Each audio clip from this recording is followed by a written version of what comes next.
Hello, good afternoon, everyone. Welcome to Worldwide Work webinar, Connectivity Beyond Borders, Excelling in the World of Remote Work. Hi, everyone. My name is Aliyah, and I am one of LPT UI's consultants, and I'm thrilled to have all of you joining us. So today's webinar is designed to delve into delve into remote working in a way that's engaging, insightful, and directly relevant to your journey in assimilating into the workforce in your respective field of knowledge and skills. We hope this session is filled with discussions regarding the key aspects of remote work, such as best practices for remote collaboration, strategies for maintaining productivity and work-life balance, and considerations for both employees and employers navigating the remote work landscape. This webinar also may explore the evolving trends in remote work, challenges in remote work, and potential solutions to optimize remote work experiences for individuals and organizations. First and foremost, I want to extend a warm welcome to all the bright minds joining us from various universities and colleges, whether you're logging in from universities within Indonesia or other Southeast Asia's universities. Your presence here enriches our discussion and makes this webinar all the more vibrant.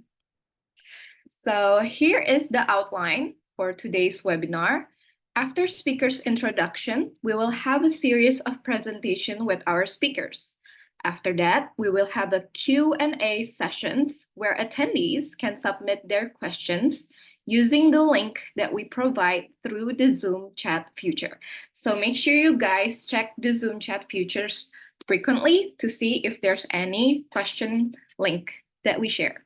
Before we begin, I hope all of us can comply to the rules for this webinar to make this session more seamless and enjoyable. So make sure you guys find the most comfortable space, and you guys have to ensure that you have a stable internet connection to prevent dropouts during the webinar. And please do engage in discussion. You guys can ask questions and participate in Q&A sessions to make this webinar more interactive. And if you're able to, do participate with your camera on, if possible, to enhance engagement. And please keep your microphone muted when you're not speaking to reduce background noise and distractions. We also have shared the virtual background, this webinar in the Zoom chat. Please download the virtual background and turn on your camera because we are going to have a photo session first. So we would like to invite all of you to turn on your camera so we can briefly take pictures first. So we are going to wait until you guys are turning on your cameras and using the virtual backgrounds that we have shared. So we're very excited to take pictures first with you guys. So please do, if you guys can turn on your cameras, do please participate in this photo session. All right, I'm still seeing some people haven't turned on their camera yet, so I am still waiting for that to happen first. So if you guys are able, please do turn on your camera and use the virtual background that we have sent through the Zoom chat meeting feature. All right. I've seen some of you guys have turned on your camera, so we are going to take a picture right now. So I'm going to count until 3. Okay, 1, 2, 3. Okay, smile. All right, we are going to take another picture.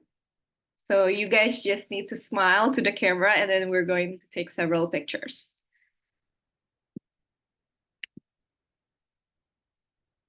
All right, if you guys are able to turn on your cameras, we would really appreciate that, and use the virtual background and participate in this session for a little bit, and then we're going to move forward.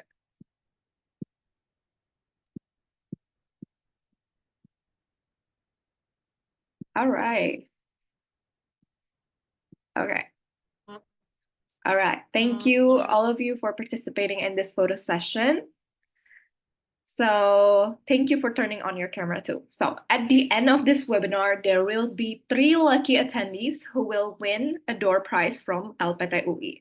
So you can participate in this event by making an Instagram story and share your experiences during this webinar.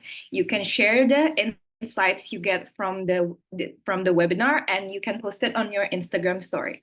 So you can take a picture in front of the laptop about like the contents that is being shared by our speakers, and you can maybe reflect what kind of insights that you got from the session or from the entire webinar, and you can share it on your Instagram story. So don't forget to first follow LPT UI's Instagram account and tag us in your story. And make sure your account is not private. And another thing, please do share this Instagram story before this webinar ends so we can select the 3 lucky attendees for the door prize. All right, so let us meet the speakers. So for the sessions, I would like to invite Aya, one of LPT UI's IO psychologist and consultant, as our moderator for the presentation sessions in the next hour. Hi, Mbak Aya, are you there? Yes, hello Alia. Good Hi, all afternoon. right. Okay, thank you very much, Alia. Welcome to our webinar, everyone. My name is Aya, and I'm so honored to be here as your guide through this discussion. Okay, today we are going to talk about the dynamics of worldwide work, and thanks to the cool tools and digital platforms, we are not stuck working only with people close to us. Okay, I think we can let's get started right away. We have 3 special speakers today, and I'd like to introduce you guys to our first speakers. And the first speakers is Hafiz Kasman, and Hafiz is the co-founder of Kinobi. I will read a little bit about his biography. Hafiz holds a bachelor's degree in business management from Singapore Management University, and he also honed his skills through exchange programs at Tecnológico de Monterrey and Nanyang Technological University. He's been serving as the co-founder of Kinobi since 2021. And also adding to his experiences, Hafiz is also in various councils and currently serving as a council member for both the Singapore Chamber of Commerce Indonesia and the National Youth Council of Singapore. Back to 2017 until 2020, Hafiz served as a management consultant at Oliver Wyman, and his time at Oliver Wyman equipped him with invaluable insights into strategic management and consultancy. Hafiz's contributions and leadership got him very well-deserved recognition. He made it to the prestigious Forbes 30 Under 30 Asia list. Okay, please welcome Hafiz Kasman. Hello, Hafiz.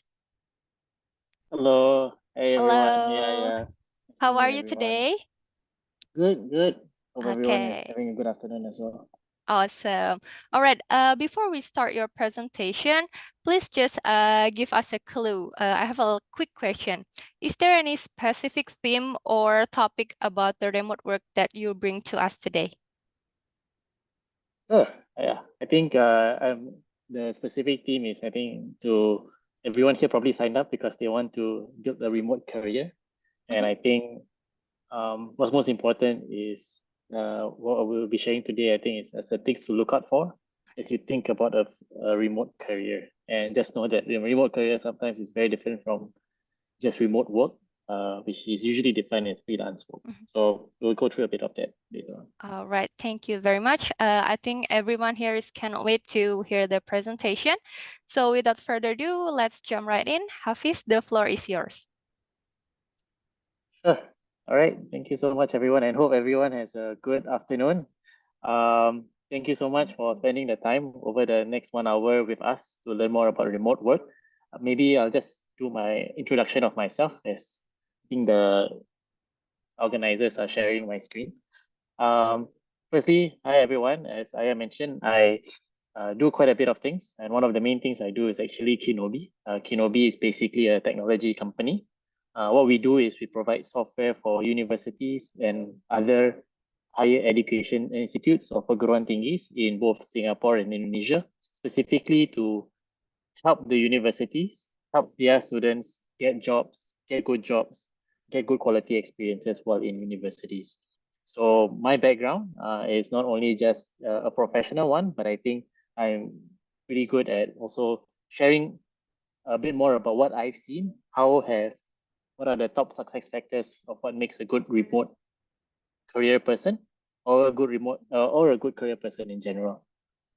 So maybe if I can get the organizers to help share my screen, that would be great, and we'll go through the different topics.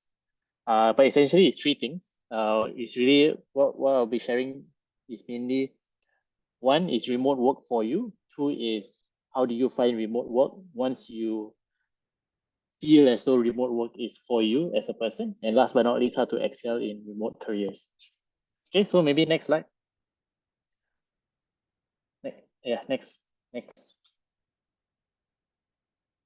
Yeah, so maybe a precursor first, since I'm the first speaker, talking about, what are the interesting things in the changing employment landscape today. Next slide.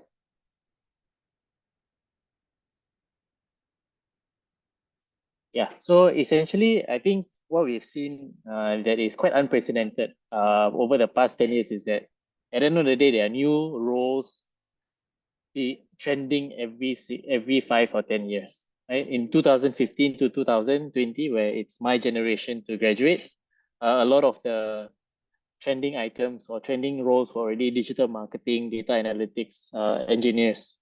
Right? The next 5 or 10 years, it's about blockchain development, it's about data engineers, about building partnerships for companies, because you don't need just a salesperson. What you need is basically an ecosystem to drive your business. You need a growth marketing specialist. And at the end of the day, every 5 to 10 years, you'll see more and more of new roles coming up in the job market today. So what does this mean specifically for remote work? Next.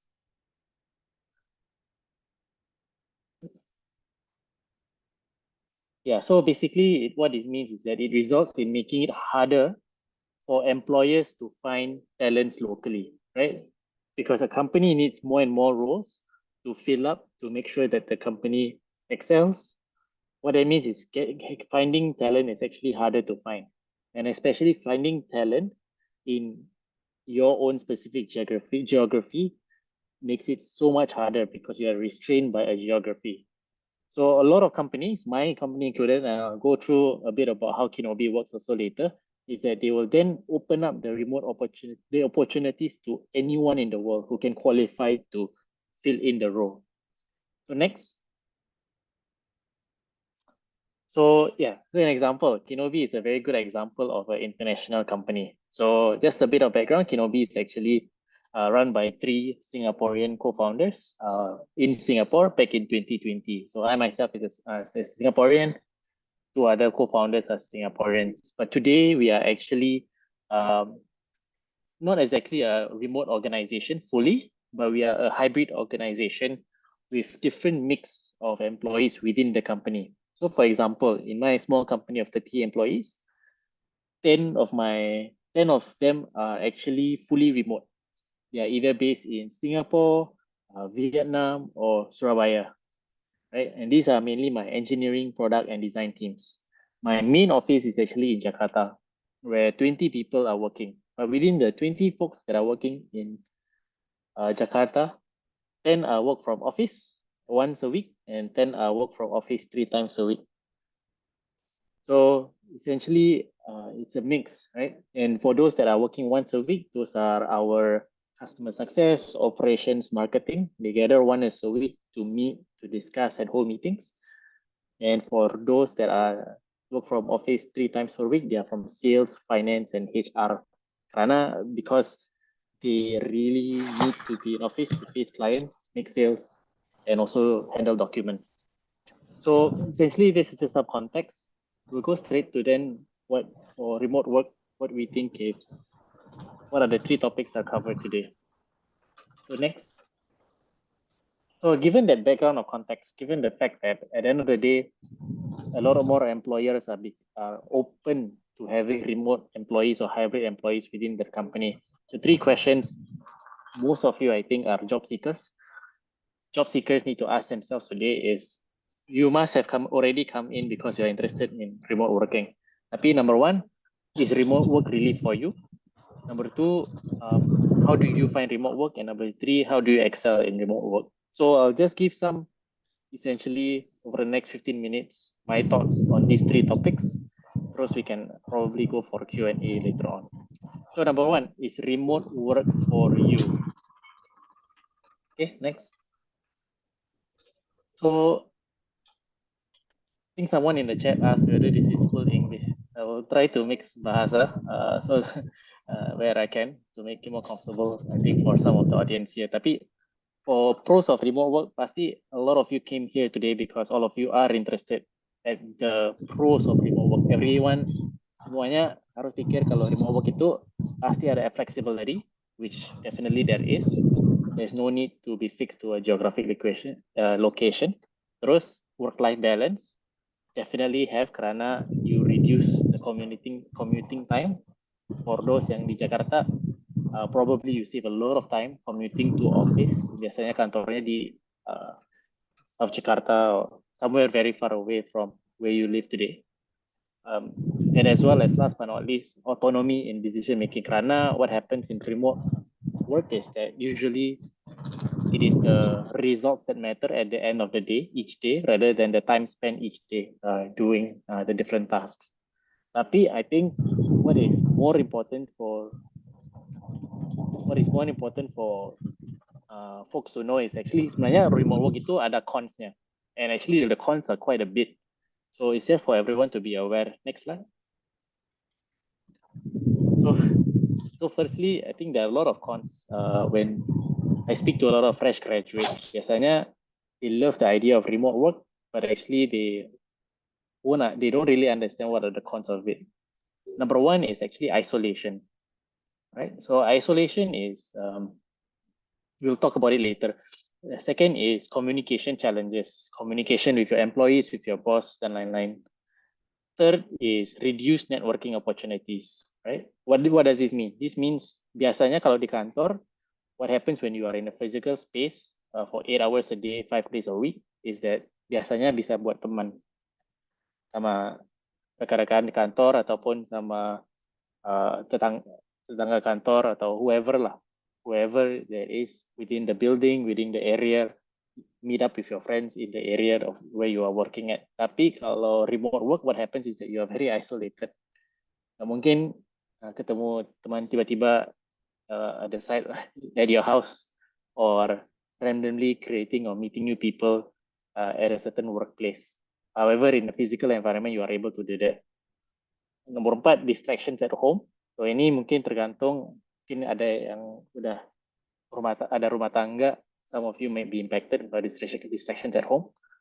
Time zone differences. For those of you who instantly yang pikir remote work itu terus work for perusahaan di US atau di Europe, time zone differences do matter. Lack of team socialization and bonding, as well as lack of discipline leading to less self-impact. So these are all sebenarnya cons yang to watch out for when you think about remote working. So whereas remote working has a lot of benefits kepada semua, sebenarnya ada con-connya juga. So what does that mean? Does that mean that you should never do remote working? Enggak. So the next slide.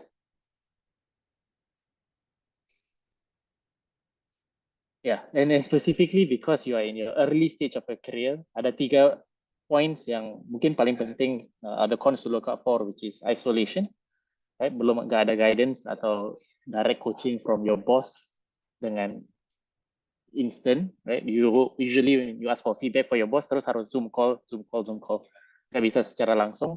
Reduce networking opportunities, lack of team socializing and bonding. Sebenarnya these are 3 important elements in your early stage of your career that you might miss out if you go for remote working. Next.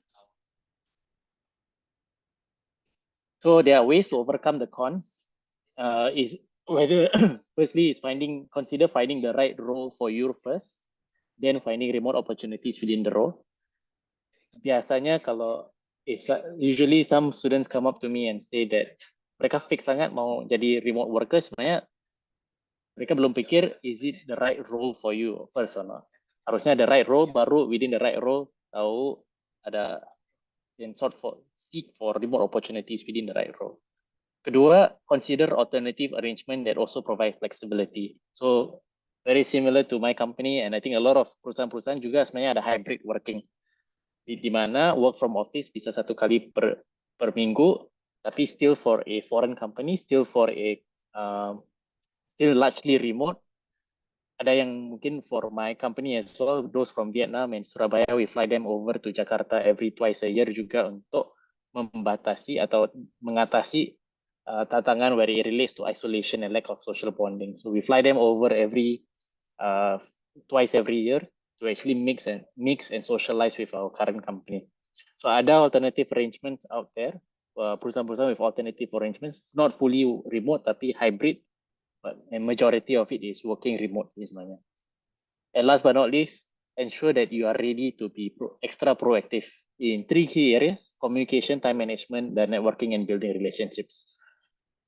Okay, so these are the things that you have to look out for whether remote working is for you. Nah, kapan udah selesai selesai menjawab whether remote working is really for you, the next step is really, next slide, finding remote work, right? Pada teman-teman, I think this is probably one of the main information that you would like in this webinar. So next. So once you actually know that remote work is sort of for you, sebenarnya ada lumayan opportunity to and channels for you to explore remote work. So for those who are serious about looking into it, you can take a screenshot of this page. Yeah, this is all essentially some of the websites yang useful for remote workers. It's also the websites that are useful for Kinobi when we want to look out for remote workers. Nah, sebenarnya remote workers ini terbagi 2. Ada as an employee or job seeker, you either go for remote careers. Remote careers means you are in a full-time position, working 8 hours per day, 5 days a week for a certain company, ataupun remote projects atau freelancing. Right? So these two are very different. Remote careers is like a job. Remote projects and freelancing is basically freelancing, and these two have to be separated. So kalau pengen remote careers, these are the typical websites that you can look at. LinkedIn is still the number 1 choice for either remote work atau not remote work. Tapi ada yang lain-lain juga yang specific to remote work. remoteok.io is very interesting, and we work remotely is very interesting as well. Ini biasanya perusahaan-perusahaan global yang looking for workers all around the world. And second type of website is actually remote projects and freelancing. So Upwork is actually where I get a lot of my support early on when I start my company to do design work ataupun to do small engineering website building projects. So if any of you have those kinds of skill sets, Upwork is very interesting. Fiverr is also a very interesting platform to go into. That being said, if you want to build a career, my recommendation is to go for remote careers rather than remote freelancing. Yeah, karena I think for those of you who, because at least a career you can build, freelancing, I think it's a whole different ballgame entirely. That requires you to think more of like an entrepreneur, where you're constantly improving your skill set and getting paid per hour. Tapi remote careers is where you build a full-time career over time. Next. Right, special tip, right? The remote working environment sebenarnya very competitive. Karena pikir aja, imagine if let's say a US company is says that they are hiring employees globally, or let's say marketing specialist.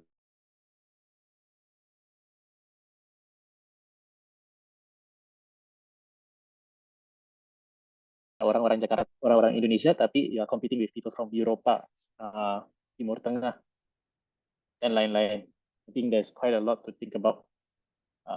So how do you stand out? The number 1 way to stand out is consider directly reaching out to employers on LinkedIn to stand out amongst other candidates.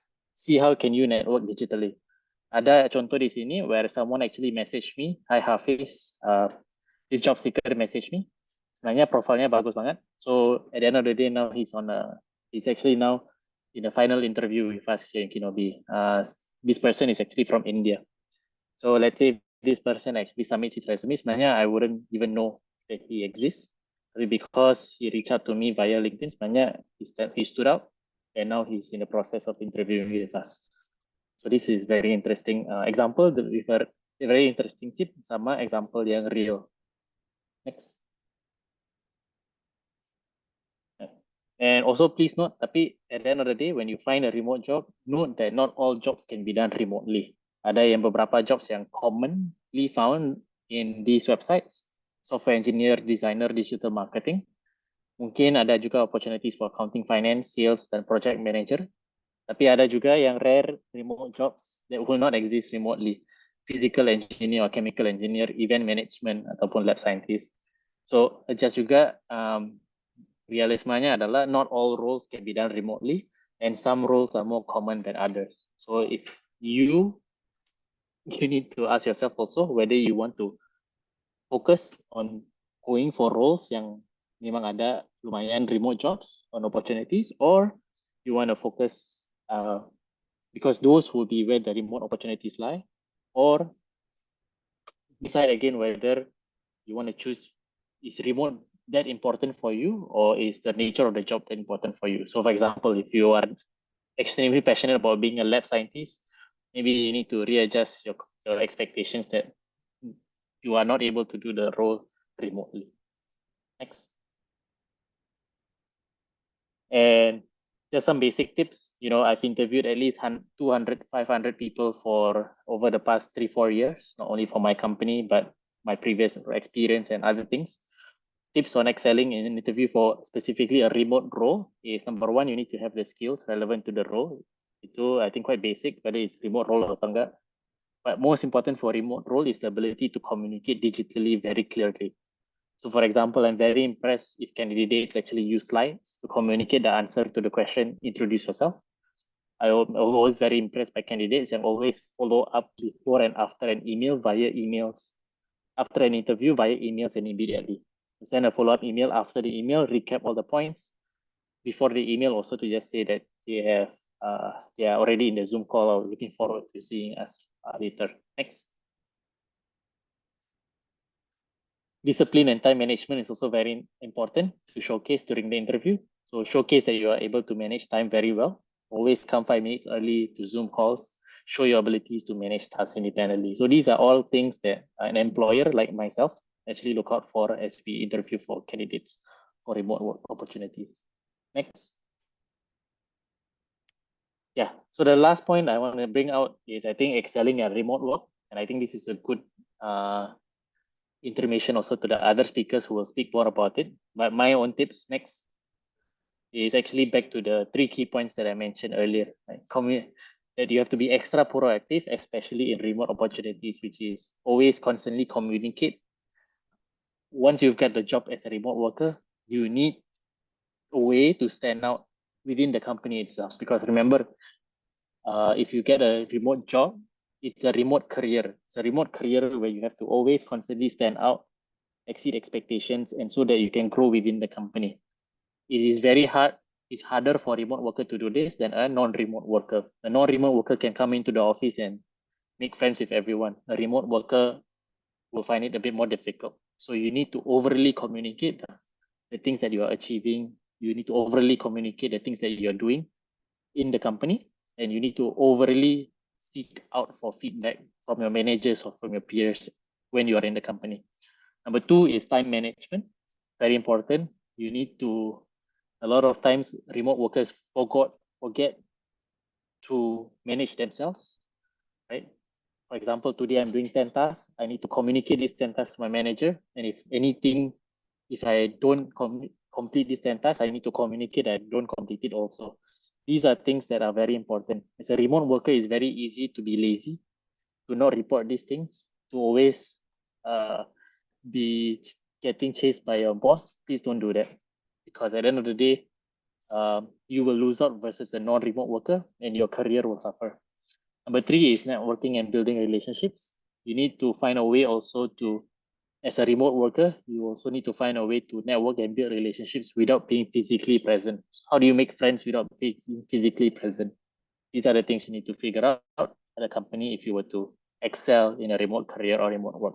So mungkin that's it for me, my sharing. So just to recap what I've shared, I think start out with the changing employment landscape, and then talk about the 3 things to know and understand if you were to find and excel in a job in remote careers? One, question yourself whether remote work is for you.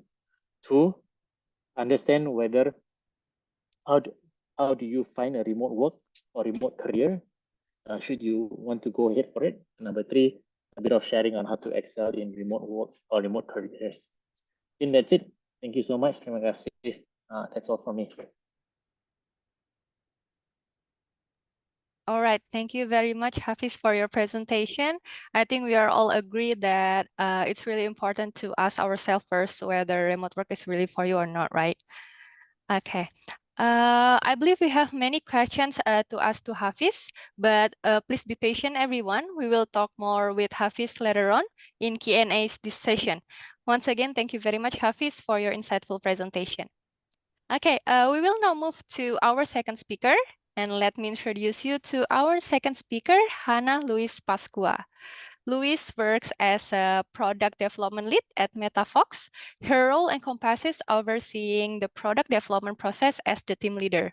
She focuses on topics like emotional intelligence, nonviolent communication, habit building, values, and mindfulness. Louise graduated with a bachelor's degree in journalism, Polytechnic University of the Philippines. Previously, she worked as a content creator in Holistic Ayurveda, also a synopsis writer and translator of ABS-CBN corporations in the Philippines. Finally, she also wrote articles for Art Plus magazine as a freelancer. Louise has been working remotely for around 4 years now. To further her learning in psychological topics and personal development, she attended training events such as Nonviolent Communication Training, Transactional Analysis Training, and Youth Trainers Academy by Zero Generation. All right, now please welcome Louise. Hello, Louise. Hello. Hello, everyone. Okay, how are you today? I heard this is your first time speaking in front of Indonesian audience. How do you feel? Yes, I'm quite thrilled and nervous, but I hope I can get the message across.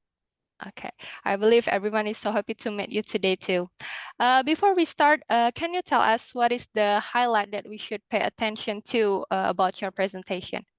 Yeah, sure. So I will most likely share about my experience. So this is from an employee's point of view, working Mhm. remotely for like around for 4 years now, as you mentioned. And I will talk about some of the tools that we use in the company that I will share about communication. Also, how do we ensure effective communication even if we are geographically dispersed?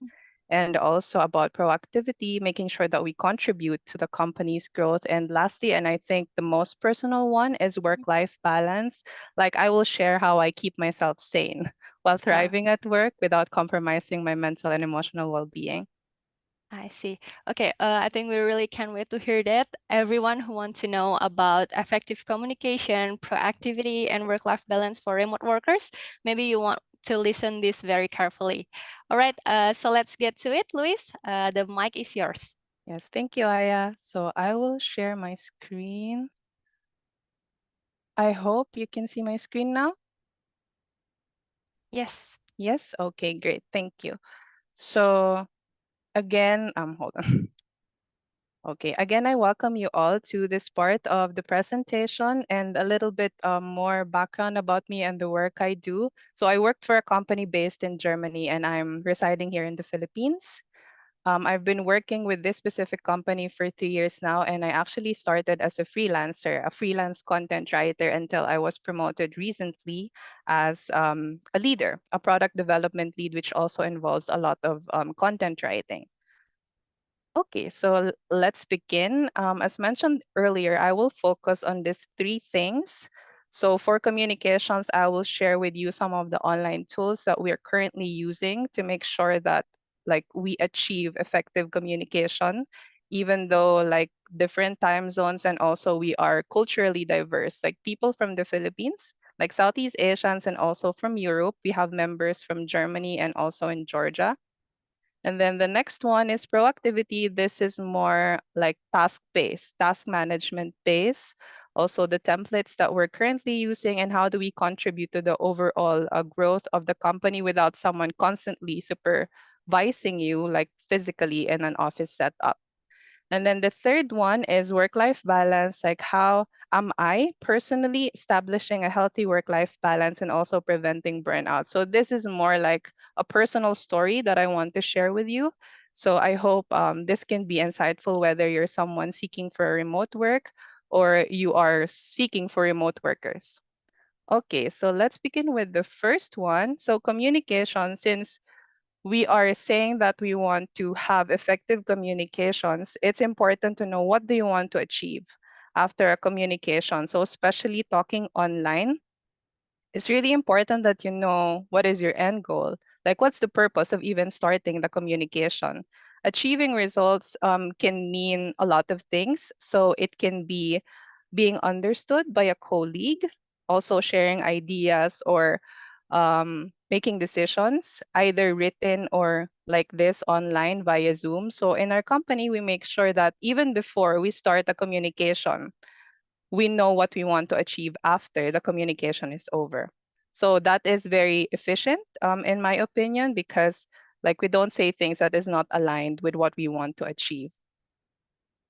Okay, so here are some of the online tools that we use in line with communications. The first one is Slack. So if you are not very familiar with that, it's like a Discord, but more for professional setup.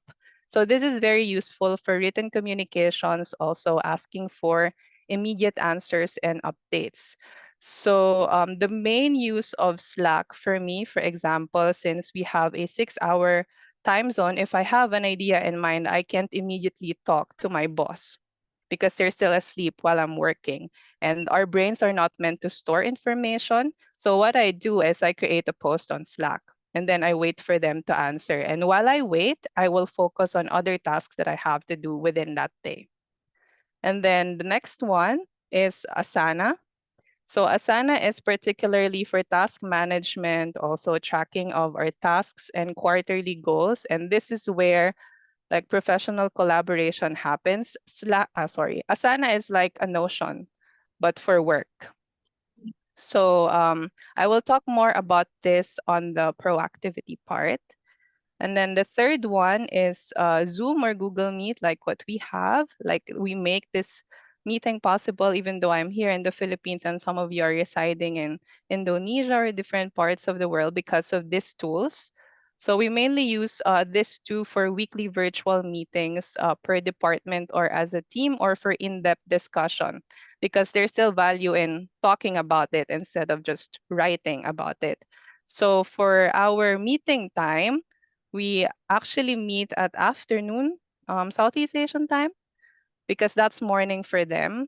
And we decided that, okay, we meet at this time because everyone's awake at this time, and this is the most practical to meet. And also, just to give you a more in-depth overview of how we do the meetings. So we have per week meetings per department. So we are divided into 3 departments at the moment. So I'm part of the product development team, and we meet every Wednesday. And then there's marketing and sales every Tuesday and operations every Monday. And also I have a leadership team together with other leaders every Thursday. And every Friday, there is a meeting for the whole team just for a checkout, also checking in with each other what happened in the week. So we have a lot of meetings also, and not just just written. We make sure that we keep each other accountable in that sense, that we are doing our work even though we're not completely seeing you from the other side of the room. You're just working at your home at your own screen. So these are the 3 tools that I can share with you. And then, yeah, so this is how our Slack channels look like. So you can see we created channels there, the hashtags. So we have for the whole team, the per department channels, and also for the whole team and for fun channels. So we use this if we want to discuss matters on team and also on company level online. So you can also see that it's very organized and not just happening in one channel. If you want to discuss, for example, one thing about marketing, then you can post on the marketing channel. Okay. And then another insider information. So this is how our current weekly document template look like. So for communications, we don't just focus on work. We really make sure that we check in with each other. So you can see some of the check-in activities that we can use to ask how each other are doing in the week, and like just tuning in with each other on a personal and work level. So on this part, we have like a chance to celebrate what you're happy or excited about. Last work week, mostly focus on work, but of course you can also share something personal. And then on the vent part, like even the unpleasant part, you can share. We do this just to break the barrier that we're not just like, this is not just colleague to colleague, but also people wanting to create deeper relationship with each other. So finding someone to celebrate with you, if, for example, you've completed a product, you can share it with the whole team. And then the other one, even the unpleasant parts, someone to mourn with, to share delays in logistics, for example. So this is how we do it. And then yeah, so some screenshots of how our Zoom meetings look like. At the moment, I believe we are around 17 to 20 full-time members. And also we have freelancers like translators from France or even in Germany as well, or Italy. But these are the full-time members at the moment. I believe we are complete here. Yes, so yeah, this is how it usually looks like when the whole team is there. And then some more photos. So this, especially this one, and then the one on the upper right corner, this happened during our annual team meetup in Zambales here in the Philippines. So we have two team meetups. One is towards the end where the whole team can go, like our European members will fly around 24 hours just to get here. And we also have a PH only team meetup where Filipino members will gather and have a team building. So you can see that even though everything happens online, I hope the photos radiate the closeness and the openness that we built. That is because of the way we communicate with each other. And I think the greatest factor here is that we also focus on products, for example, for mental and emotional well-being. That's why we are living by it. And then below, recently also our co-founders, Max and Toby, and also April, our logistics expert, they went to China because our supplier is from China. So everything happens online without us really visiting the warehouse or the supplier, and then it's made possible because of the Asana, of the Slack, of even email exchanges. And then the product will be available on Amazon or other marketplaces. Okay, so that's it for the communications part. I hope my talking speed is also fine. And then for the next one is proactivity. So proactivity or proactive behavior, it's about like self-initiated behavior, like actions you will take to solve a problem even before it occurs. So how do we do that online in a remote work setup? So we encourage self-responsibility, since most likely you're working alone in front of your desktop, of your computer. So self-responsibility is really encouraged, that you know how to manage yourself. So I can give you 3 examples in ways I or we do it. The first one is an example of providing solutions or actions before a problem occurs. So with me and in my role, I'm constantly seeking for things to update. For example, in the product development process, to make it smooth for everyone, and I listen to my team members. Like if someone is struggling with this, then how about we brainstorm and solve it even before it gets bigger. So that's that. And for the second one is the good enough principle. So this one is related because like we are not held back by wanting things to be perfect. So our products, for example, will go to stages of iterations. We will take suggestions and ideas for everyone. Also like a team effort and not just you wanting things to be perfect, but making it better as time goes by. So we try to train that as well. And then the third one is being responsible in time management and also being efficient. So this might be like a different story for others, because for us, we don't do time tracking. We don't do screenshots. Like, you don't have to strictly work for 8 hours a day. We can start, our working time is really flexible. We can start at the time that we want, and we can also end at the time that we want, for as long as we attend the specific meetings that we have to attend to. That is the per department meetings. So for me, for example, since I don't have time tracking, this most likely lie on the things that I have to complete within the day. So it's not really about like the quantity, like you work for 8 hours and then what? So because some people would just complete the 8 hours, but they're browsing on Facebook, for example, or on YouTube just to complete 8 hours. But if you focus on the task, it's encouraged that you become efficient and also effective in the work that you do. So that's where self-responsibility is really relevant. Yeah, so this is a continuation of our weekly document template. So below that, the one that I showed you earlier, we also have the topic section. So list of topics that we want to discuss on a weekly basis.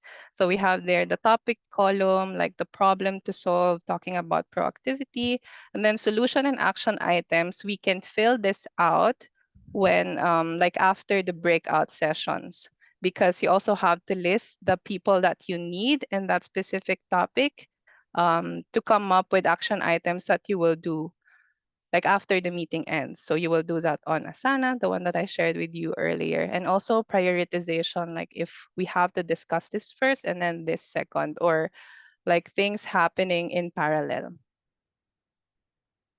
So this is an example of a Slack post.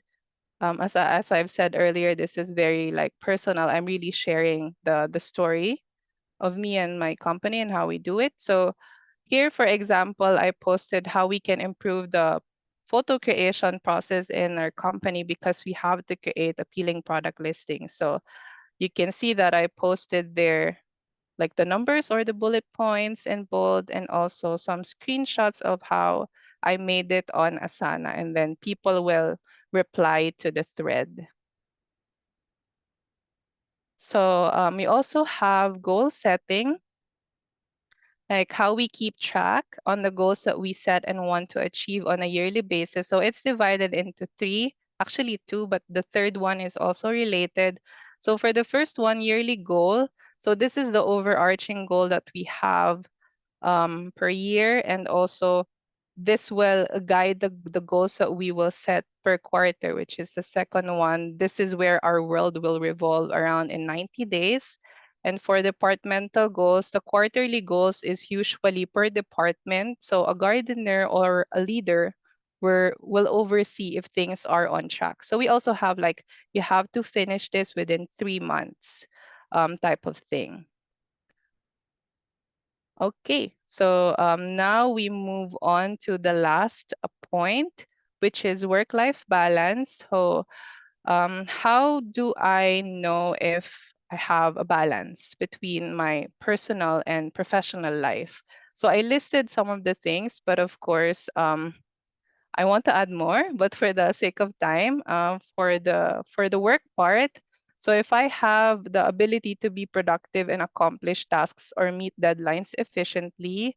Second one, as mentioned, contributing to the growth of the company, to the team, or even an individual member. And then the third one is self-satisfaction and also purpose in the work that I do. And I know I'm in balance with work and life when in life I have the ability to attend and meet my personal needs. I'm just not completing tasks at work, but also I listen to what I need and then act on it. The second one is actively engaging in my personal development. And then the third one is feeling of contentment and harmony. These definitions are really personal for you also. So how you can cultivate a work-life balance. So I listed four, like some of the things that I'm doing. The first one is setting routines. It's really important that you at least have a flexible structure in your daily life as a remote worker. So for setting routines, it can be like having a morning or evening routine, for example. So for me, morning routine for me is self-care. So I do that for exercising, for journaling even before I start working, just to set my tone for the day ahead. And then for evening, for me, it's winding down and relaxing and reading a book, or also journaling, for example. Because if you have routines, then you can have more time, I believe, if you know what your day will look like. But also, um, it doesn't mean that you're not very flexible or you're very strict with your time. Flexibility is also important whenever some things occur. The second one is prioritizing strategically. So don't be a to-do list packer. This was my mistake before. So you prioritize what is needed, what is urgent and important with the Eisenhower matrix, for example, if you're using that, and just eat the frog, eat the biggest task that you have to do within that day, and you feel accomplishment, I believe. And then the third one is setting boundaries. So boundaries can be a lot of things for you, different things for you. So it can be the place. Since you're working from home, you're working at one environment at your home. So either set a designated work area for you, which is just your, not really a home office, even just a home area. Have a divider there, or a different design of the wall, for example. Or this can be time. So if you know that you're working from 10 to 6, for example, then stop at 6. Don't be checking emails in your bed. That will really be stimulating for your mind. So boundaries are like that. You have to be very clear of your boundaries. And then the third one is finding hobbies. So I cannot stress enough how important it is to find things that you enjoy doing, because I read somewhere that burnout is not like doing many things at once, but it's more about not having enough time to do the things that you love doing. And just find a thing. It can be anything. Like for me, it's painting, for example, or crocheting, or reading a book that you enjoy just for the fun of it. You don't have to monetize everything. Just have a pause from time to time. Okay, so these are the three to recap: setting routines, prioritizing strategically, setting boundaries, and finding hobbies. Okay, so some more photos, because I think sharing photos is also very relevant and can be insightful for you. So yeah, personal development is one of our core values. So we really value the emotional and mental well-being of the members. So in this photo, you can see we are meditating on the grassy area. And then this one, we're camping and also going to the beach. And yeah, just some more photos from our recent meetup. So this is the last slide, but to summarize my points, I talked about effective communication and how to achieve that. What are the things that we're doing at the moment to make that possible? Second one is proactivity, like achieving tasks, making sure that we are on track on the goals that we set for ourselves and also for the company. And then lastly is about work-life balance. How do you cultivate work-life balance working remotely as someone working from home? Okay, so I will stop sharing now and I will hand this over to you, Aya. All right, thank you very much, Luis, for sharing your experiences. Again, I believe we are still curious and want to know more about Luis topics, but we will meet Luis again in question and answer sessions. Thank you very much, Luis, once again. Now we go to the next speaker. The last but not least, of course, it's Shamsi Firdaus.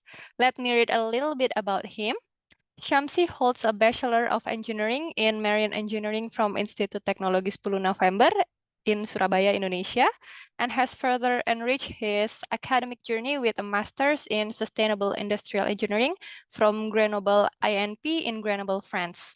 Currently serving as an industrial engineering at Belgan, Also, additionally, he brings his entrepreneurial spirit to light as the operation officer and co-founder of Bilik Nulis since 2020. Shamsi career path has been marked by a diverse set of experiences, including a role as a worldwide operation excellence at BD in 2022, and as a mechanical and system designer at Sinar Teknik Mandiri from 2016 to 2019. Some licenses and certification that he has been joined to include the Google Data Analytics, Microsoft Power Apps, Lean Management, and Basic and Advanced Arena Software Modeling by Udemy. All right, I think we need to call Shamsi now. Shamsi, hello. Yeah, hello, I'm here. All right, it's really nice to meet you today. How are you? It's not so far. Fine. It's a bit All colder right. here. Oh, okay. So you're currently in Belgium, am I right?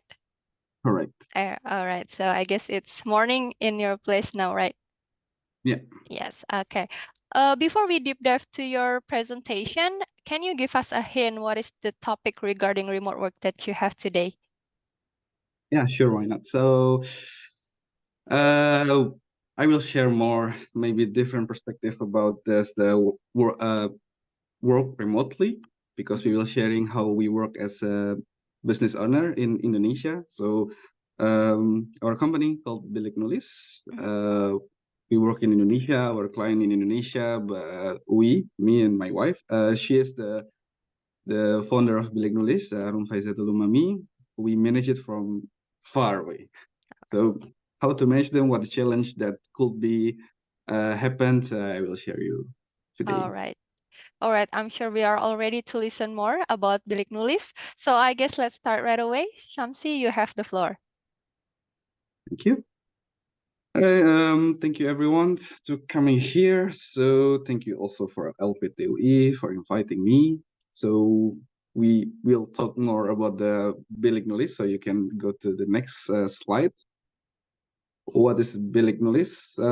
This is roadmap. We will talk about Bilik Nulis, of course, and we will talk about how we recruit what we want from business owner perspective and how we manage the communication, with the connecting people. The communication itself is not just communicate with your internal employee, but we also have to maintain the communication with the client and also with supplier. We will talk more about that, and how the leadership style that we use here in Bilik Nulis. You can go to the next slide. I will talk. I will show you what is the Bilik Nulis. So we actually the educational company. We mostly provide you the online writing class. So if you want to become a writer, novel writer, book kit writer, everything writing. So after we founded in 2020, we already created 800 students, more than 800, and more than 40 books that they created together. So it's like we bring us together in the class, this online class, of course. And at the end of the class, they need to write, they need to implement the knowledge that they already have during the training. Then we will publish their books. And also our second business unit is publishing. So of course we can print and we can publish our own book, but in distance. Okay, so you can go to the next slide. This is some example that we already published together with the online writing training. So some of them we work with LPTUI. So we have the regular online class with we invite the student to come with us to learn together and publish the book together. But we also can work with some organization like LPTUI to train their employee how to write, then also publish their works. We can go to the next slide. Then the next slide, we're really proud to present you. This is the books that already published by major publisher like Quanta or Alex Media, and you can find it in Gramedia also. So we have one special class called the solo class. So the one who want to write his or her book alone, that's a solo book. So they can join that class and we can publish something like that. Okay, that's enough for a bilik nulis. Then the next slide I will tell you. We talk more the recruitment process in here in bilik nulis, or maybe one of you that already experience. Maybe you have some experience and you think that maybe I want to create my own company, but I want to do it remotely because maybe you find a talent in far away, not in Jakarta, but in another island or another country. At first, because we are a small company, not more than 10 employees, we have 3 main considerations that we need to consider to recruit an employee. First thing, character, proficiency, and integrity. Proficiency, I think that's one of the most important things because we are a small company. We just want to recruit someone that can work. I mean, we just doing some little briefing, then we can work together. So we prefer not to recruit someone that doesn't know everything about the writing and publishing. And also, we see also the character and integrity. It's more like because we are working from far away, working remotely, we have to make sure that they have integrity to send their work in the time frame. So we cannot, like, when you come to work, when you come to office, maybe you can see their work, you can check their work if you have employee, but because we're far away, we decided to just focus on the goal. So after we have a discussion through WhatsApp or through Zoom or through Google Meet, they just need to send us the result and we have to check. And we have to make sure that that's correct. That's the type of integrity that we need from our employee to send to us their works in the deadline or before deadline. So that's the most important thing to you. Maybe if you want to create your own company with remotely, first thing for all, you need someone who can do the job correctly, or just with a little briefing, they can do a job correctly. Okay, to the next slide. Then we talk about communication. I told you that communication for me, for my job, it's operational, internal operational. I need to maintain communication through my internal organization and also for a supplier and also for a client.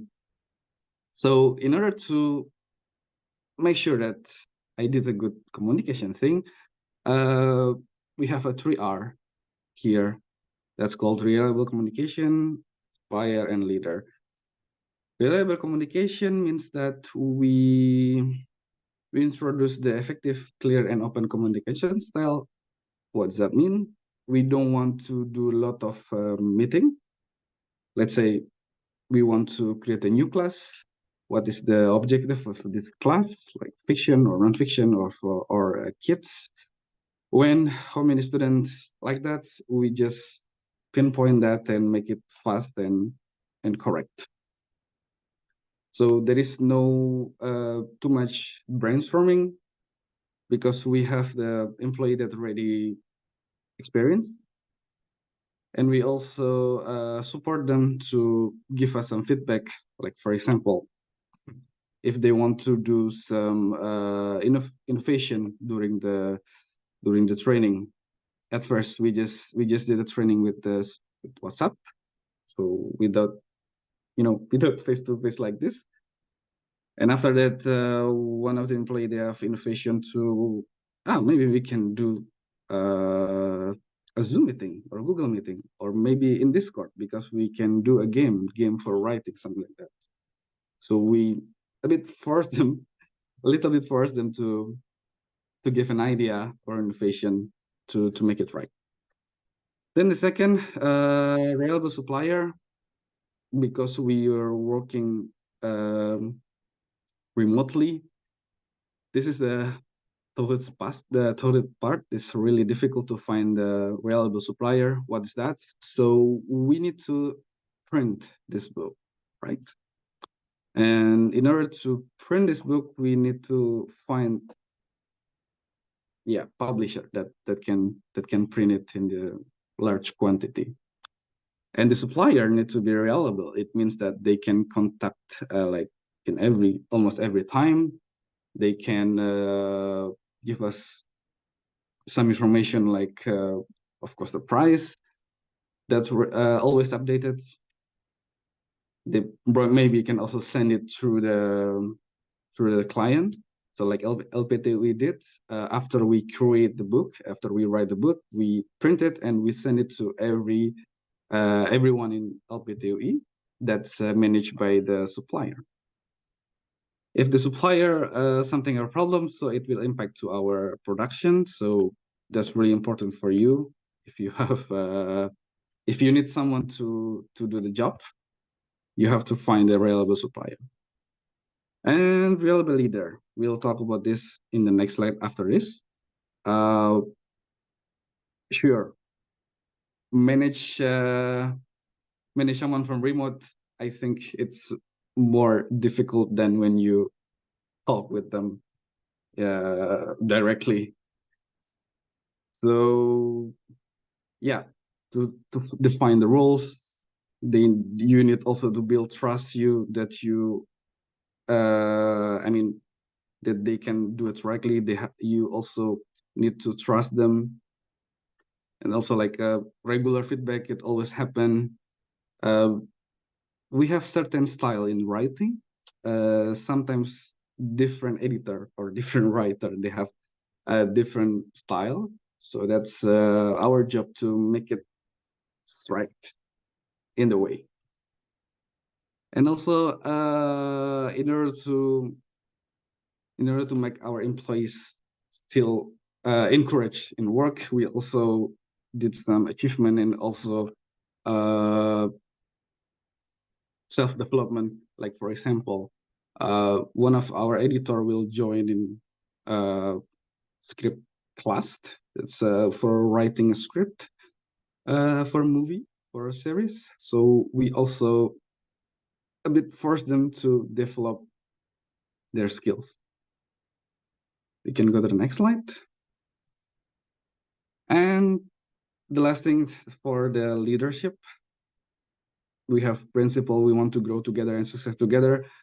We said that if you find a job in another one that's better than here, you can go. Or if you want to develop something that you think you need it, you can do it. We can help.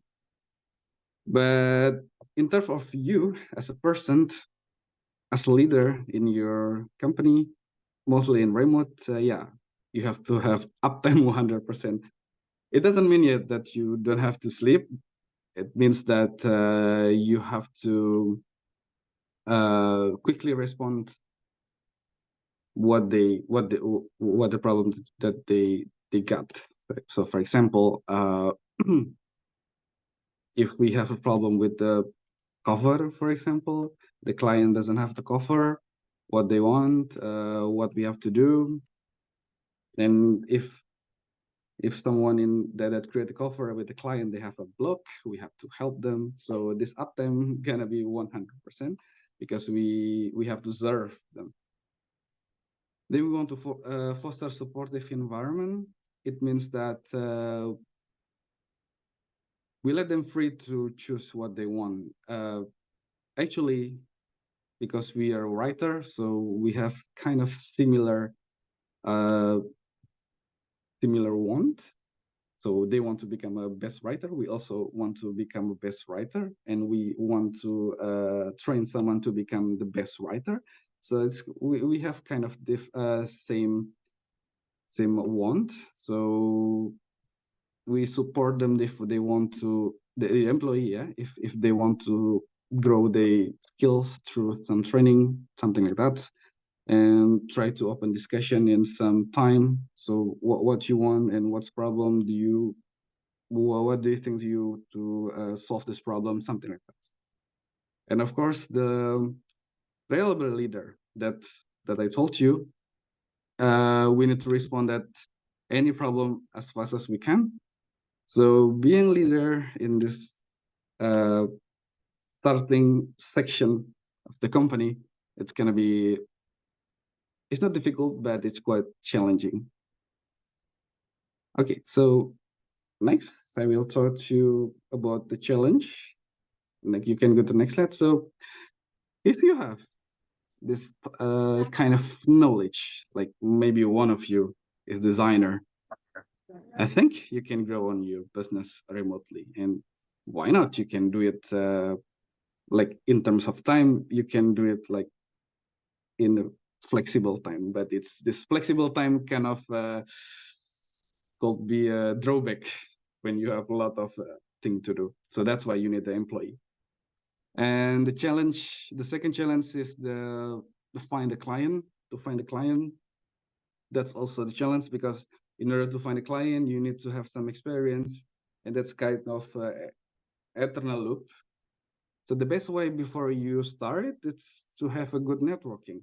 So for example, the founder of Bilik, my wife, she is a writer, and she her books are already in Grand Media for a long time, and a lot of her books there. So she has a really good networking with the other writer.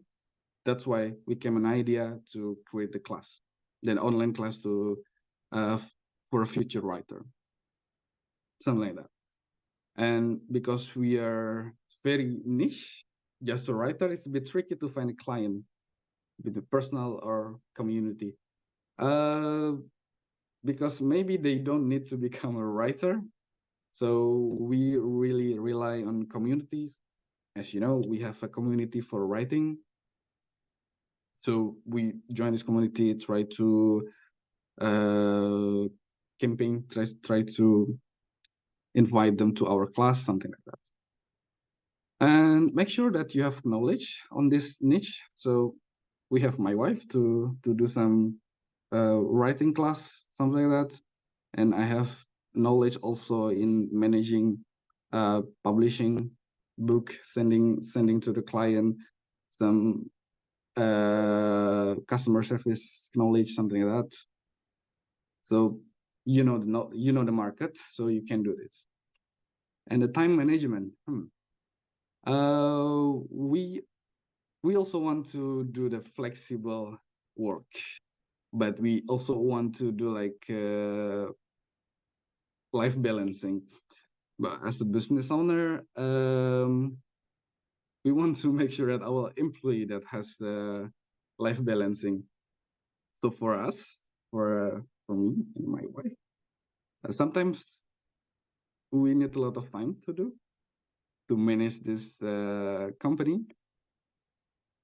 So the flex time to work may be kind of the drawbacks in this role. And like Masafit said, not all job can be done remotely. Sometimes she needs to come back to Indonesia. So she had a lot of flight Indonesia, Belgium, to do a lot of things. Like maybe we have to do something with the organizational client that they need us to come, something like that. And it feels like we did kind of freelancing, because in freelancing, like in Upwork, like also I did in a long time ago, it's kind of, we have a project, we did it, then we look for another project, we did it, we look another project, we also have to finish it. So it's kind of we feel like we did freelancing, except for some client, one or two client we have continuously demand, or some fixed, we call it fixed customer, because we continuously get a demand. But before you find this kind of customer, you will feel like it's kind of doing freelancing. So if you want to do your job remotely, but you want to have like, I want to do it by myself. So you kind of doing like self-employee. So you can open your business, but remotely. For example, if you are a designer, maybe a 3D designer, you get a job and you recruit some other designer to work with you together. That's kind of a example that you can do. So I think that's it. If you still have question, the next session is going to be Q&A. So thank you, Mbak. Thank you very much, Samsi, for sharing your incredible journey and insights with us. I'm sure our audience has found your experiences truly inspiring and informative. And now we had already listened to the three speakers. Thank you very much once again to Hafiz, Luis, and Shamsi for the presentation. Now let's move to the more interactive session. It's the question and answer session. Start thinking about your question and write down on the chat box. However, for this session will not be led by me, but I will hand it again to my friend Alia. Alia, are you there? Yes, I'm here, Aya. All Thank right, Alia, you're up. All right, thank you, Hafiz, Luis, Shamsi, and Aya for the presentation and insights. I would like to welcome the attendees to the much anticipated question and answer segment of our webinar.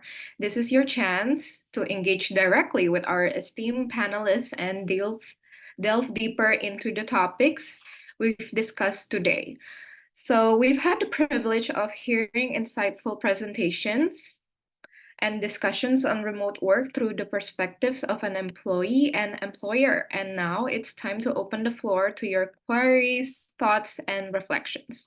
So throughout this session, we encourage you to actively participate by asking questions, sharing your perspectives, and interacting with our panelists. Your input is invaluable in making this Q&A session both informative and engaging. So to ensure we address as many inquiries as possible, please submit your questions through the Zoom chat feature using the format we have provided. Our experts are here and ready to provide you with valuable insights, guidance, and solution. And throughout the maybe before I see the questions from the attendees. Throughout the presentations, I noticed one of the challenges of remote working is reduced networking opportunities. So I would like to ask the speakers, what is the best practice for undergraduate students or someone who is currently building their career? How can those people increase their chances to network when working remotely? What are your company's experiences in accommodating the employees' need to network among one another or with the other stakeholders, such as future clients or partners? You guys can take turns in answering the questions. So that is the first question from me. So go ahead, Hafiz, Luis, or Shamsi. Yeah, sure. Maybe I'll go ahead first. So my company's not very big. It's pretty small actually, 30 folks. But I think it's still a decent amount of team size that a lot of people actually don't know each other if the company does not help to facilitate interactions between the different teams, because not all teams work with one another also. So I'll give two perspectives. One is how can the company help internally network, and two, how can employees self-initiate their own initiatives to improve their own network. So I think for how do companies do it, for my company, what we do is we create this initiative called the two initiatives. One is called the virtual coffee, right? So each week there's actually this bot in our chat bot that actually pairs each person with a random person to have coffee with for 15 minutes in that week. So every week or every 2 weeks, you will be meeting basically someone different, and it's just a one-on-one session, nothing to do about work. I think it's just a get to know each other type of session. So I think that's pretty interesting. Number two, we also do a virtual happy hour, right? So what is the virtual happy hour? So that happens once every 2 Fridays in the afternoon, where essentially the company comes together on a Zoom call to play virtual games. And then we have about 2 people who every 2 weeks, 2 different people will actually create new games for their company. So I think that's pretty fun. Usually, it's a good way to know one another from there. It's also a good way to just chill after a very heavy and hectic week. Now, the second is how you can network yourself within the company. I think is to replicate some similar things. So be proactive and sort of just reach out to people, and to see how you can get on one-on-one coffee chats internally. If you are a remote worker, I think it's just to be proactive to get on one-on-one coffee chats with other folks in the team to just learn more about what they do, and hopefully build a relationship from there.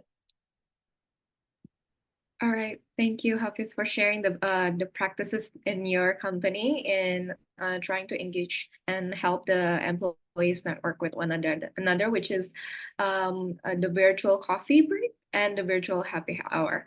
All right, Luis or Shamsi, is there any practices in your own company that helps the employee network with one another or with future clients or partner? And Yep. this more internal network. Yeah, Luis, you can go. Yeah. Okay.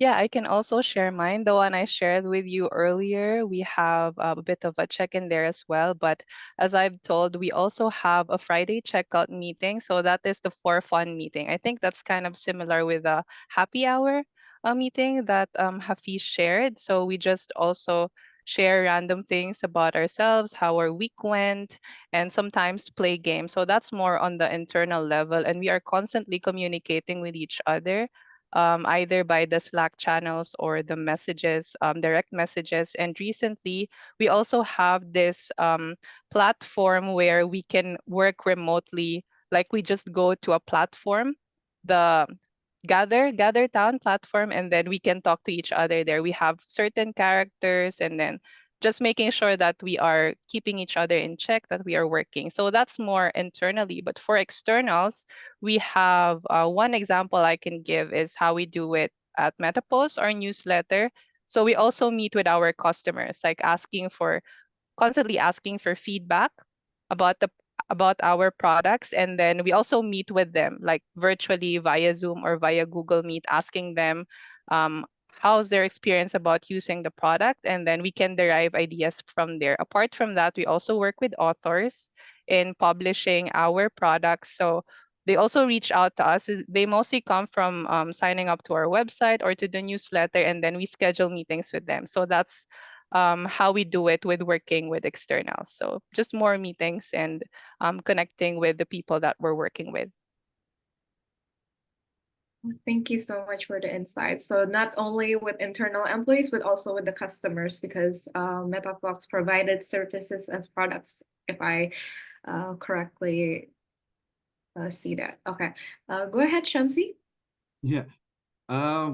For us, because we are in a small company, and most of them is housewife, ibu-ibu. So most of the part of the kind of communication, like informal communication, I mean, apart from the job, it's done naturally in the group chat. So I think in this way, they know each other. Yeah. So maybe they have a similar problem with kids at home, something like that. So of course, like Luis and myself has already said, if you have a bigger organization, you also need to make a fun meeting, something like that, and also good. But for us, it just happen naturally in the group chat. In terms for external, like for client and for a supplier, with supplier, we're just doing business to business. Yeah, it's like business is like what you want. This is a service what we provide, and this is what we need to pay. Something like that. It finished. But it's different when you ask about the client, especially for a personal client, because we started from a community. So in Facebook, they have like a writing community. On Instagram, they also have reading community. we try to join that share some useful information about how you can write, how if you have a block when you write, what you need to do, and something like that. They built we built the trust of the client to us, or potential client to us. Then when we deploy the class, so they know who we are, and yeah, some of them they can join. And for organizational thing, like with LPTUI, with some other organizational, it's done by some of them. It's done by that we send them some proposal, and during that we have some fun meeting, or when my wife, she going to Indonesia to do something important, she also tried to visit some clients to make a relationship, something like that. And also we also join some webinar, some seminar, in order to just want to know what happened in this industry right now. So we need to keep up to date. And yeah, that's a really nice webinar to have some network like this. Yeah, you can find some person that already have experience in it, so you can have better networking. Yeah. All right, thank you, Chelsea, for the insights regarding the perspective on how to network from a business owner. I'm going to go to the next questions regarding what strategies and skills that are crucial for individuals looking to successfully transition into remote work, and how can they navigate the challenges associated with this shift in the modern professional landscape? This is directed to all of the speakers, so all of you have the chance to answer this question.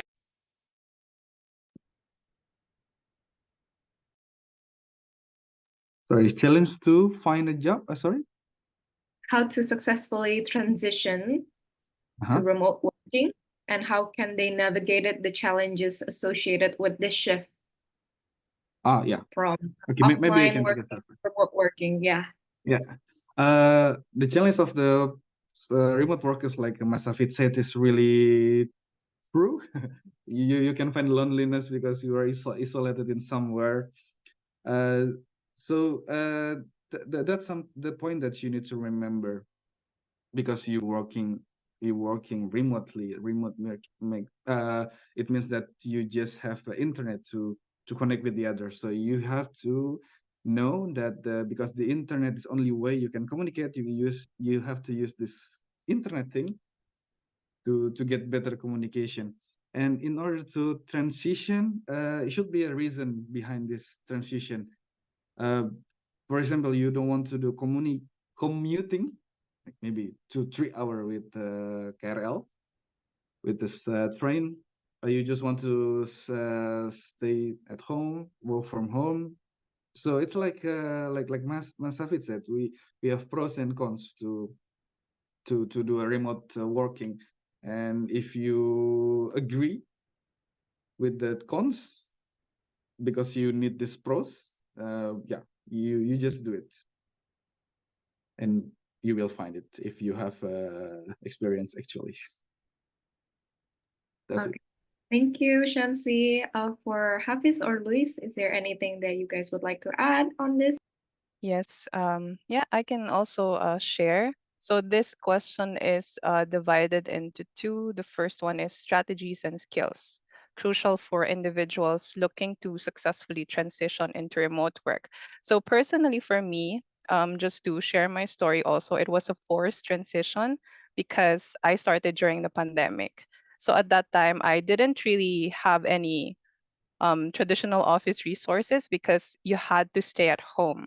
So for this, the only skill that I brought to the table is my writing skills, which was what the company is looking for at that time, like content writer. So you have to make sure that what your skills are, or not even like what you graduated with, what your bachelor's degree. It's more about your skills it matches to what the company is looking for. So at that time, that's how it matched for me. And how can you navigate the challenges associated with this? So I think apart from the pros and cons, it's really important that you know what you value.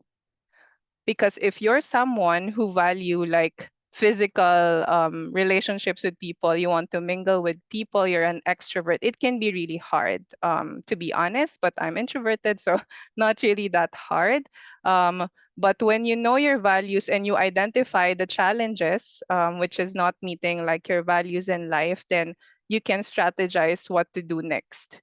Because at that time for me, I didn't really have any options, so I have to take charge of myself and plan ahead, like what I have to do next. So yep, that's from my experience. Thank you so much, Louis. So it's also like what Hafiz mentioned. You also have to find out if remote work really is for you, because as Louis mentioned, like different people have different needs.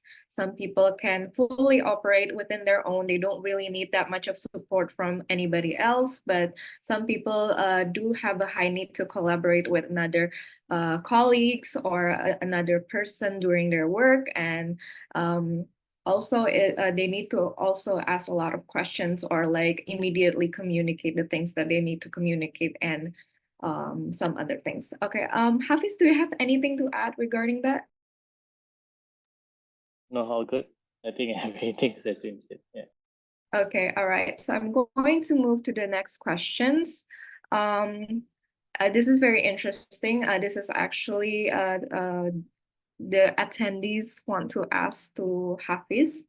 How can companies create an effective remote onboarding process to integrate new employees into the company culture and workflow seamlessly? And how can organization maintain a sense of inclusivity and foster collaboration among remote teams to prevent feelings of isolation?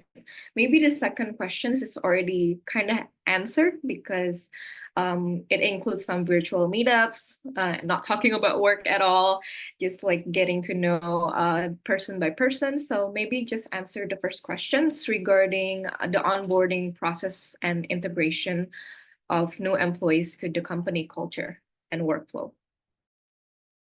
Yeah, sure. Great question. I think I'm not an expert in this, so I'll just share what we have.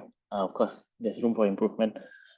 I think number one thing is to make sure that as many things as possible are documented, either in various forms. Right? So, for example,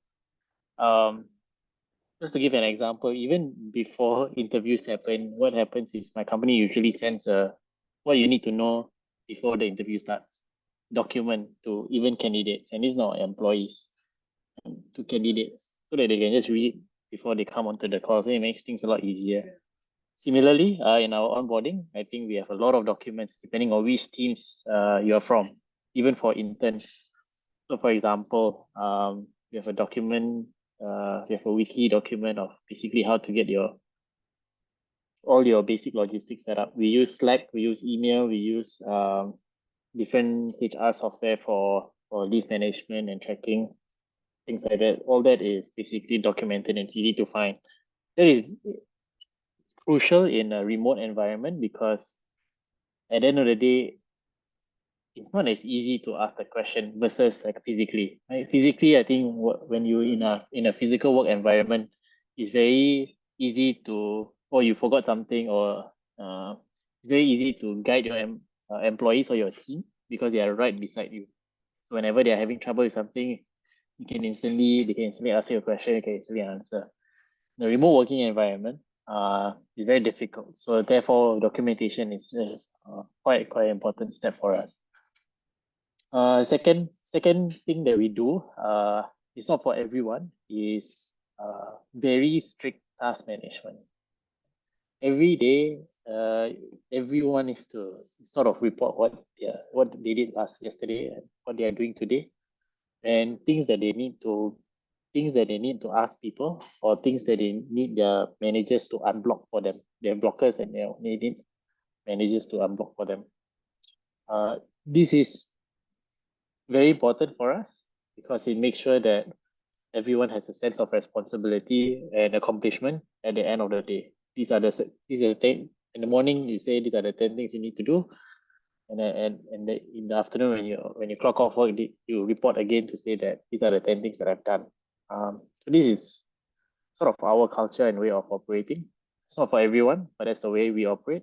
It gives everyone visibility on everyone else's workload. It also makes sure that no one is letting the ball go lah. For us, we are quite a busy company, so we need to make sure that everyone is fully supporting everyone else. And if someone is free for that day, then the person can always lend support to other teammates as well. Okay, thank you, Hafiz. So it's basically strict task management. So maybe it is similar like the weekly document that Louise talked about in her sessions, right? About what she reports on, what kind of problems, what kind of solutions that she can provide to the team, to the work, the collective goal of the company itself. So the challenges regarding the management of work is to over communicate, if I hear it about it right. All right, thank you, Hafiz. So actually there is a lot of questions. The attendees are very, very excited about this. So maybe I would like to ask about regarding freelance remote jobs, how to identify fake or troublesome clients, because websites are easy to create nowadays. So maybe this can apply to Luis, because based on what you said before, you have an experience of applying to jobs during the COVID pandemic. And how did you know that MetaFox was like the one for you? Well, to answer like knowing if it's fake, first, I searched for their website. So it's very important that they already have an online presence, a credible online presence. So in that sense, MetaFox has this beautiful website and also very credible with faces of people there, people that you're possibly working with if ever you apply. And the about page, also check that. And if you're like me, if the one that you're applying for is selling products or services, you can also search on marketplaces. So in my case, I also search for their products on Amazon, for example. So that's when I know that first, they're not fake. They're existing even before I applied. And then troublesome clients, because websites are easy to create nowadays. So that's for the websites. For troublesome clients or for clients that are hard to deal with, I didn't really have a personal experience with this, because I remember I only applied to, let's say, three open job applications, and then MetaFox interviewed me, and then I said yes to the offer. So I can't really share stories here, but I heard from some of the people I know, like from my friends, that sometimes they do the work, but they're not paid. So like a promise of you will get paid when you do like a designer, or if you do this graphic design, and you will not be paid at the end. And it's harder as compared to when you're meeting the someone in person, because you can't really like sue and confront the person that I need the payment now. It's harder in a remote work setup. So I'm not sure how we deal with that, honestly, because I don't have an experience. Maybe if Shamsi and Hafiz can share, but for me, that's that. Thank you so much, Louise, for your for sharing your experience regarding that. For Hafiz or Shamsi, is there anything that you would like to add about remote working jobs? Like, how do you know that it's the right one for you, and how can you really make sure that this is not a scam? Like maybe before Hafiz shared some platforms, right, regarding remote jobs, where to find remote jobs, such as LinkedIn or Fiverr. Maybe there are other platforms that you can share. Sure. Yeah, I think for remote jobs, honestly, I think just go through the traditional platforms. Right? Because this question is almost it's very similar to like asking how do you know whether the house you are renting or Airbnb is legit or not. I think firstly look at the reviews, just do your background checks, and I think use a trusted platform, right? Rather than just try to do it on your own. So I think common sense would help you identify actually whether your clients are fake or not. All right, so we have to do a lot of our own background research, check the company, see its credibility, ask around maybe for someone who had worked in that company before, or maybe check reviews on maybe Glassdoor, if I'm not wrong, yeah, about the company's performance or their treatment to their employees. All right, thank you, Luis, Shamsi, and Hafiz. I'm going to go to the next questions. What approaches can organization adopt to provide continuous training and development opportunities for remote employees, ensuring they stay updated with industry trends and skill? I would like this answer to be, I would like this question to be answered from a perspective of an employee and an employer. So all of our speakers can take turns in answering this question. Sorry, how to Yes. best approach How, to, sorry? what is the approaches can organization adopt to Yeah. provide continuous training and development opportunities to their employees? The best practice that we did is by talk ping pong. We call it ping pong because we we did some question answer like what do you want? Okay, now you are an editor, you want to be a writer in the future. Which kind of writer? Fiction, non-fiction, script writer, and you think you can do it, or we can do it for you. For example, one of the editor, he wants to become a script writer for a movie or series. We didn't provide this kind of training in our company, but we knew through the networking, sure, there is another class to doing that, and it's really known because they already provide their knowledge for a big public house, a studio house, like a Cinemart or something. So we provide that. So the most important thing is we want to know where we want to go, and we know where they want to go, something like that. Yeah. Okay, thank you, Shamsi. Does Luis or Hafiz has anything to add on that?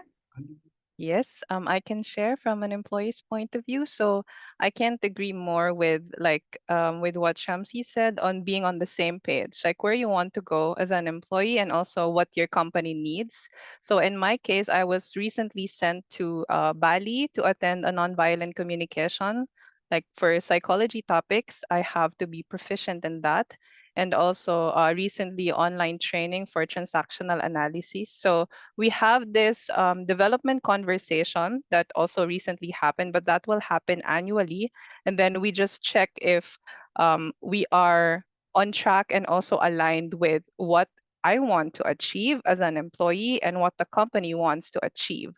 And then we meet at the sweet spot, as we call it. So in my case, that's me sending to either different countries to attend trainings or even online trainings so I can learn more. I see. Thank you so much, Luis, for sharing. Hafiz, do you have anything else to add? Yeah, all good. I think from the company perspective, at the end of the day, I think we look at what's needed for the business, right? And then based on the targets for the business, we look at whether we have the right people. Now, if we don't have the right people, there's two actions. One, you change the people, or two, you train the people. So I think for us, yeah, it's very much driven by company goals and how we do L&D. And yeah, I think quite straightforward from our side. We do that regularly. I see. Thank you so much, Hafiz, for sharing. So, aligning companies' needs and meeting in the sweet spot between the employer and the employee is very, very important in fostering a development for the employees and for the company's growth in the future. Thank you so much. We have 5 minutes left, so I'm going to pick one last questions from the attendees. So, um, talking about work-life balance, since Shamsi is working in Belgium, Luis is working from the Philippines, and Hafiz is working in Singapore. So, working remotely, how do you find the sweet spot for work-life balance when maybe you have colleagues that are not from the same time zone? How do you communicate effectively and have finding the right time to discuss things regarding work? What is your experiences regarding that?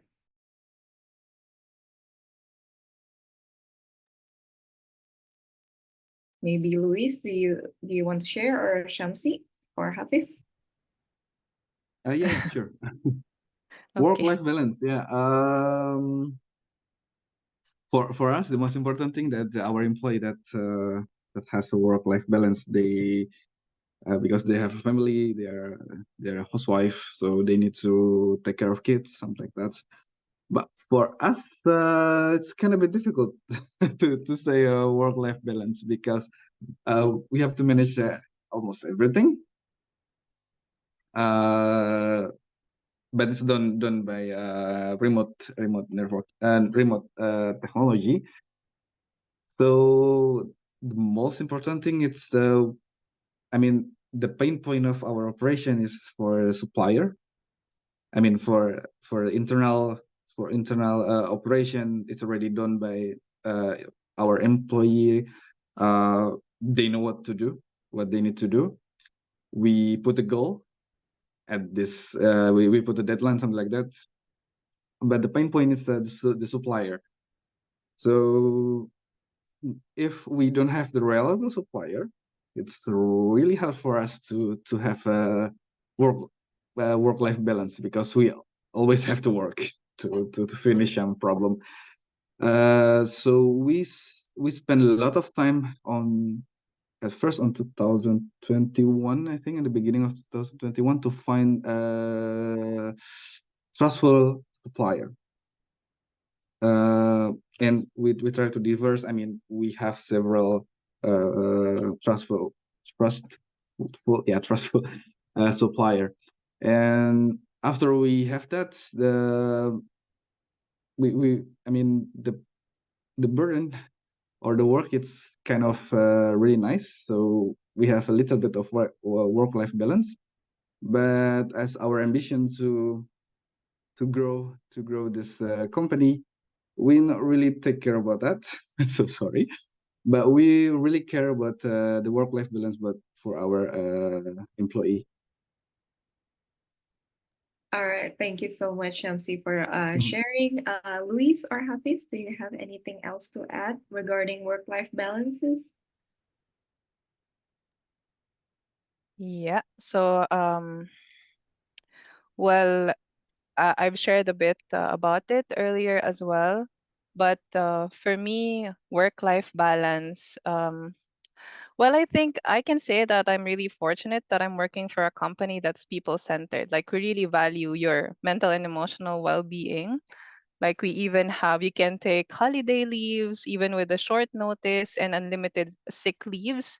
So it goes to show that you're not just an employee here, you're a person that we value. So in my case, given that, I think it all boils down to, like, personally, to having enough time for fun and recreation, for rest also. So if I don't have that, then something is wrong. Maybe I'm working too much or I'm stressing out about something. But that one, and also the satisfaction in the work that I do, and keeping myself in check, like satisfaction also in my daily life.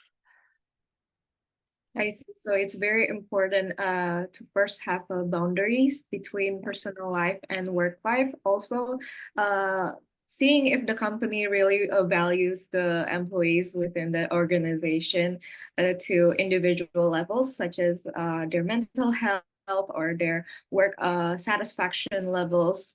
So thank you, Luis, for sharing about that. I think I also remember in your presentation regarding how it is also important to have hobbies.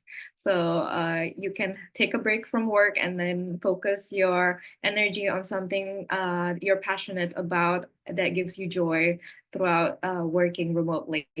Hafiz, do you have anything else to add?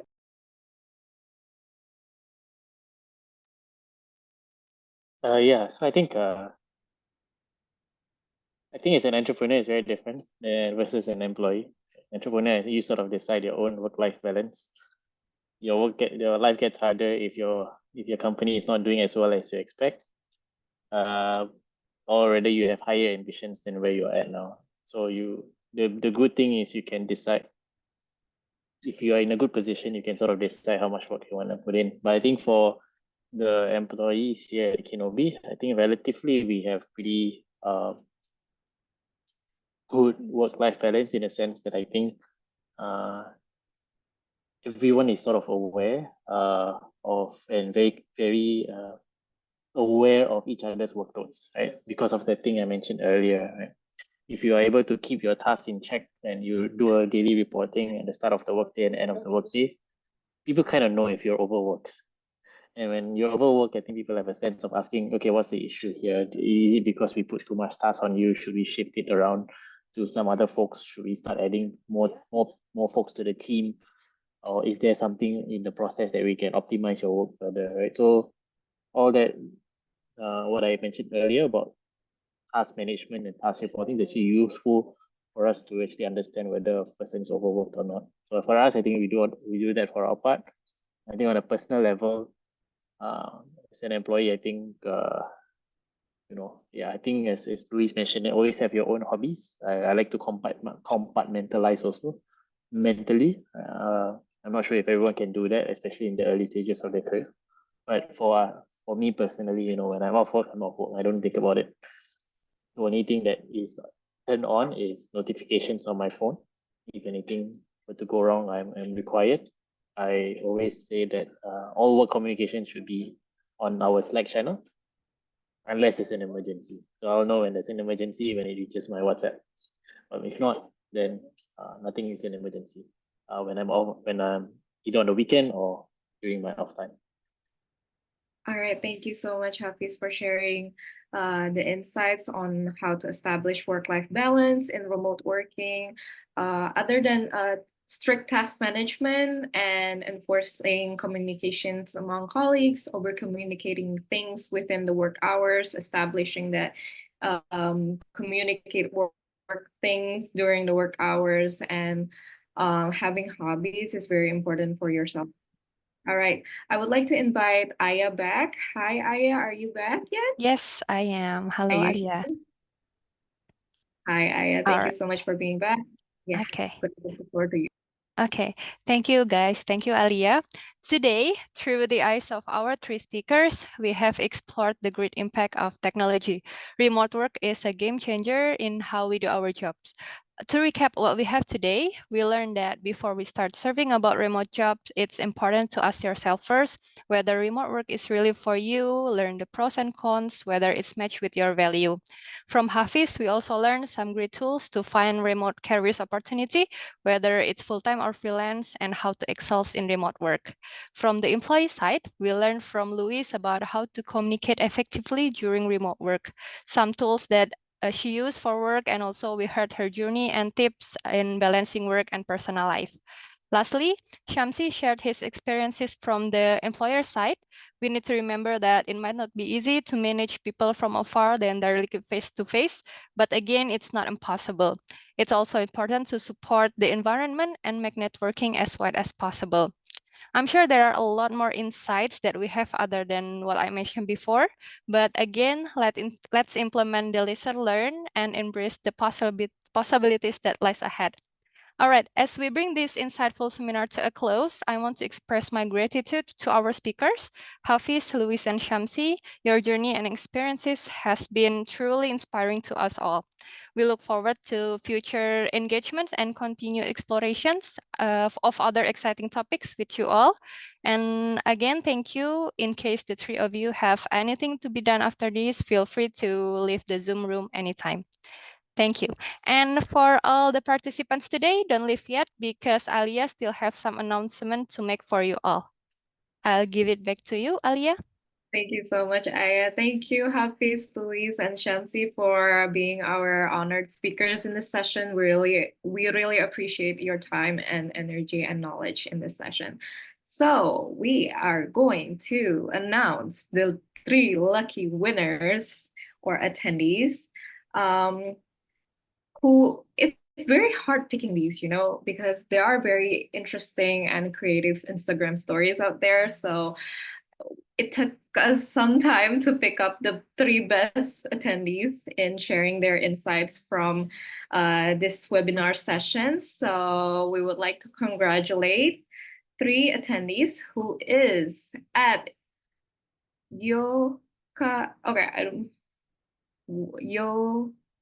Okay, these are the 3 attendees. I'm so sorry, I don't know how to pronounce the first one. All right, LPT UI is going to connect with you guys through a direct message in Instagram to tell you about how to receive the door prizes from us.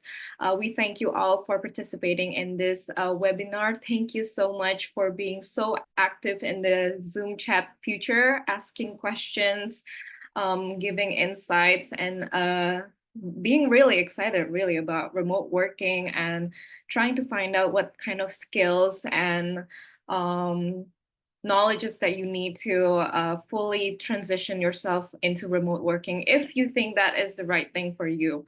All right, so before we end this webinar, to get the certificates of participation for this webinar and the recording of this webinar, please fill out the feedback form. You can scan the QR code on the screen or type the link for the feedback on your Google browser's link bar. So if we check on the Zoom chat, my colleagues have shared the feedback form on the Zoom chat. You guys can click the link or scan the QR code, and please do fill out the feedback form so you guys can get the e-certificates, materials, and the recording. And don't forget, we have another webinar regarding a career path. So we have this industry organizational psychology webinar series that is about personal branding to boost early careers. So this webinar will be held on the 27th of January, 2024. It will be held on weekend, on a Saturday. So you guys can take your time to learn about our speakers and the materials regarding the personal branding. So do check our Instagram account because we shared a lot of events and activities regarding personal branding and a lot of other diverse topics. So thank you so much for attending this webinar. We really appreciate your attendance, and we really hope that you guys receive a lot of insights and reflections regarding whether or not remote working is the right working style for you. And if you guys are interested in other products provided from LPT UI, you can check our Instagram, our LinkedIn, our YouTube, or simply email us at info@lptui.co.id. Thank you so much, guys, for attending this webinar. My name's Aaliyah, and I am going to maybe close this webinar, but if you guys are still filling out the feedback form, it's totally fine. If you guys have any other questions or would like to ask questions regarding LPETES UI's products, such as counseling, assessments, and organizational consultations, please do connect with us through our Instagram or LinkedIn, or you guys can connect with us through our WhatsApp numbers. Thank you so much, everyone. Have a nice day. Have a great day.